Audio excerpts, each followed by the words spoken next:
Welcome to the Explainer. Today, we're diving deep into learning the Bodhisattva Path. We're drawing directly from ancient texts that blend Taoist and Buddhist cosmology to outline a really specific, highly structured spiritual roadmap.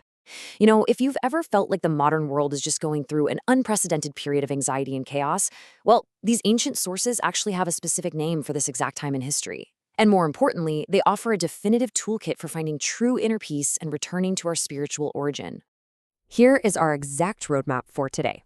We'll start with the final cosmic era, then look at Heaven's Great Rescue Mission, the 5 heavenly conditions, the power of sanctuary, and finally, walking the Bodhisattva Path. Let's get right into it.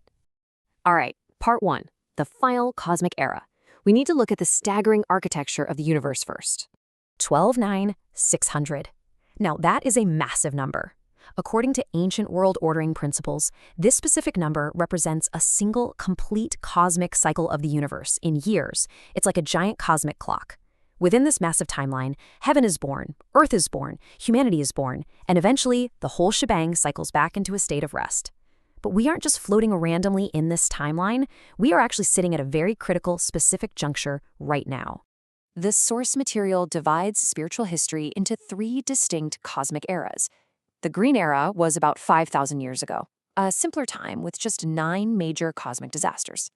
Then, the Red Era kicked off around 3,000 years ago, jumping to 18 major disasters, with spiritual teachings mostly kept to monks and scholars. But now we are in the White Era, the final stage, and this era brings a whopping 81 major disasters. We are talking immense moral decay and sweeping calamities. Because the danger is so incredibly high right now, this is the era where profound spiritual teachings are finally being brought directly into the homes of everyday people. Which brings us to part 2, Heaven's Great Rescue Mission.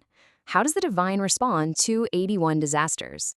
Disasters are born from human minds. Let that sink in for a second. The crucial takeaway here is that these 81 disasters aren't just random natural events. They are direct, literal manifestations of collective human ego, moral decay, and massive accumulated karmic debt.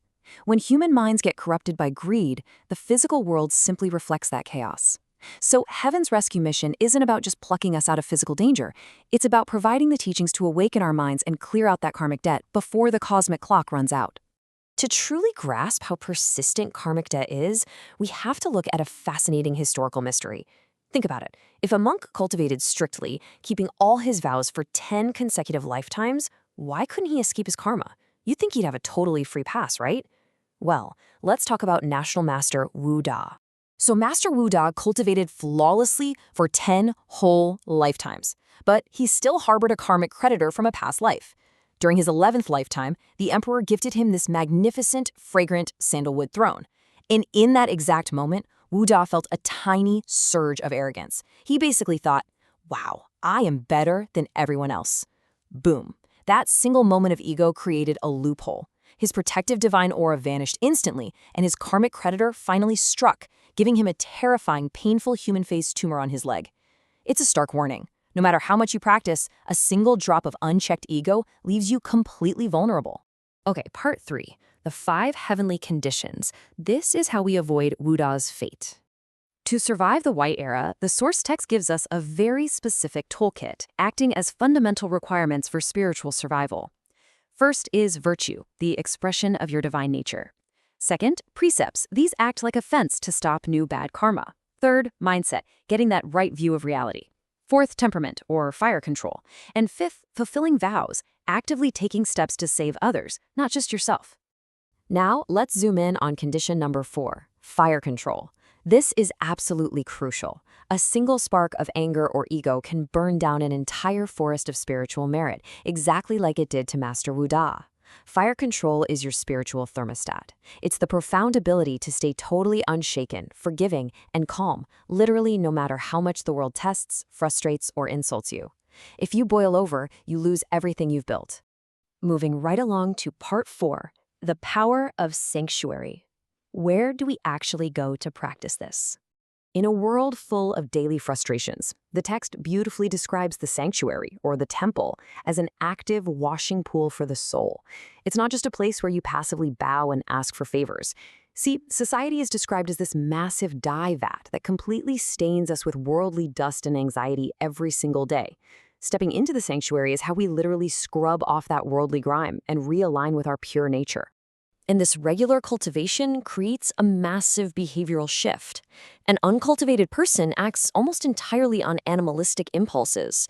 They're driven by physical desires, they're quick to anger, always fighting for a piece of the pie. But a cultivated person? They are guided by an inner conscience. They feel a healthy sense of shame if they do wrong, and they embrace that bodhisattva ideal, wanting to help others cross the sea of suffering alongside them. And finally, part 5, walking the Bodhisattva Path. How do we apply this in our busy modern lives? The mechanics of this cultivation are broken down into 3 highly logical, sequential steps: body, mind, and true nature. It's a progression. You really can't just skip straight to the finish line of enlightenment. So first, you cultivate the body by restraining your physical actions. You watch your words, you refuse to act out of malice. Once your physical body is calm, you move inward to the mind. You actively reduce your desires and clear out that ego and greed. Upgrading the mind like this directly impacts your karmic debt, finally allowing you to cultivate your true nature. The text describes true nature like a perfectly flawless mirror.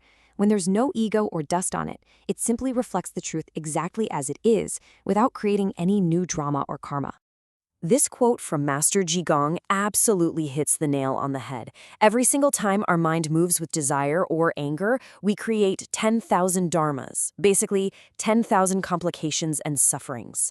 But when the mind is truly still, all of that ceases. Stilling the mind completely stops the agonizing cycle of birth and suffering.